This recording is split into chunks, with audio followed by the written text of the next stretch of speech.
राखिदिउँ हामी निस्किहाल्ने हो कि स्कुटी निस्किन्छ यहाँबाट लु यिनीहरू गइहाल्नुहोस् लु नयाँ बाइकमा फेरि अलिकति कोर्यो भने पनि हो आप लोग कहाँ से बिहार से कैसा लगा अच्छा है ना ओके पिस पकौडा चाहिँ यही हो गाइस जुन चाहिँ जापानिज टेम्पल लोकल नेम होइन तर प्रायःले जापानिज टेम्पल पनि चिन्दै रहेछ अम्मा लु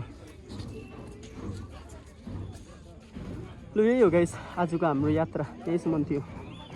माथि छ जापानिज टेम्पल ए रिदम यही भाइ जापानिज टेम्पल आइपुग्दा कस्तो लाग्यो तँलाई डर लाग्यो बाइकमा यो फर्स्ट टाइम डर लागेन यो चाहिँ फर्स्ट टाइम चढेको कि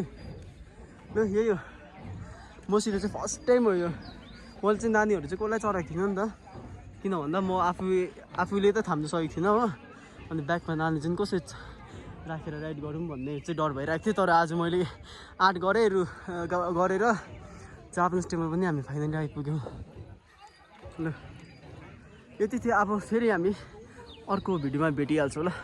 त्यतिन्जेलसम्म तपाईँहरूले फेसबुक पेजलाई फलो गर्नुहोस् र च्यानललाई सब्सक्राइब गर्नु है त